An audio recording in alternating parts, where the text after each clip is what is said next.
And in this presentation, we'll be taking you through this article written by Melanie Walker in 2005, trying to explain Amartya Sen's capability approach and education.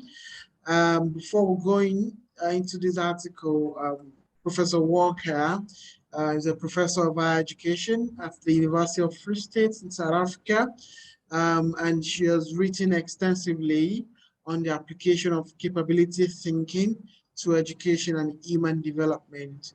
So on that note, I would like to also introduce you to Professor Amartya Sen, who is the brain behind the capability approach. He is an Indian economist awarded the Nobel Prize in Economic Sciences in 1998, and he is best known for his work as the latest critique of human capital and modernization theories of the 20th century.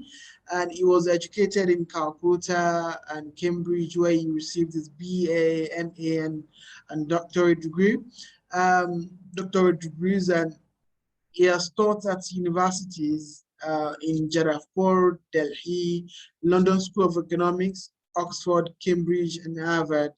So moving forward, I would like to give you an insight into the aims of this article.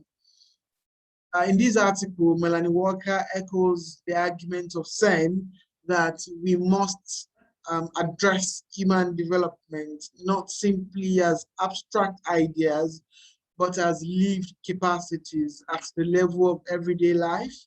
Instead of giving privilege to economic growth or GDP or micro or macro indices, as we've seen in so many discourses of development, we should rather be asking what it means to be human, what it means to live a fully human, dignified life, and what education contributes to this, and how can we harness the contribution of capability approach through action research.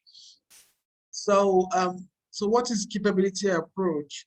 So sense approach or capability approach is built on two core concepts of functioning and capabilities. And according to Sen, a functioning is the various things that a person may value doing or being, the practical realization of one's way of life, and why capability to Sen refers to our freedom to promote or achieve valuable functionings. So that means the ability to put the functionings into process. So the capability approach is based on the notion of life and living, on the combination of various doings and beings. So it also emphasizes democratic process for making decisions, human diversity, respecting individual differences, and also ethical individualism as against competitiveness. Um, so a central theme in trying to understand capability approach and education is the question of choice and the freedom to choose, especially when trying to see how capability approach can help in child development.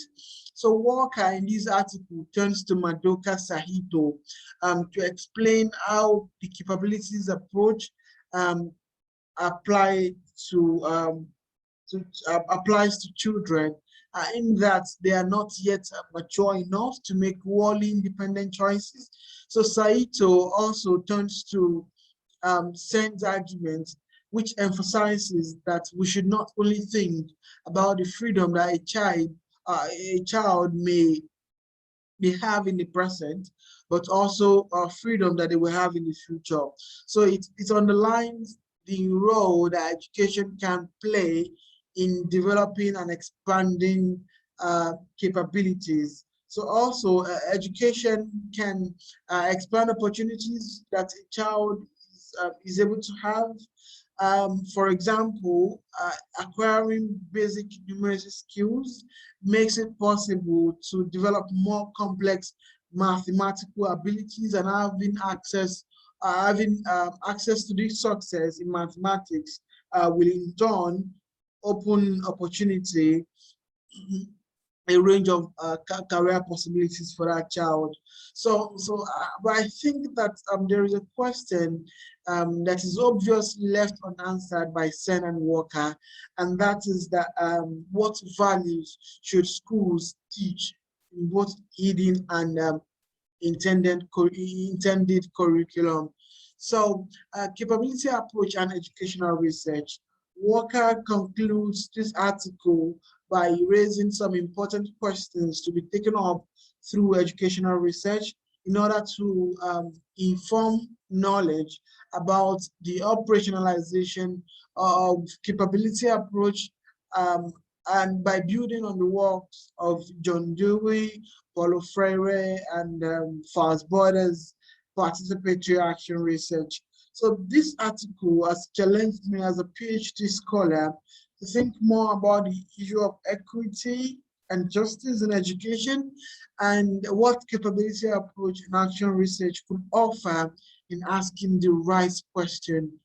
Um, and lastly, the so what of this article for me is that it imagines pursuing ethically inclusive and humanly rich goals for education, broader than the discourse of productivity.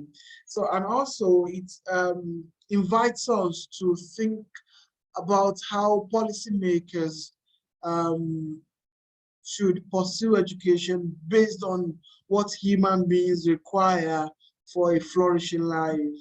And education philosophy should focus rather on what people are actually able to do and be, so that is doing and being of education should be the central tenets of educational philosophies.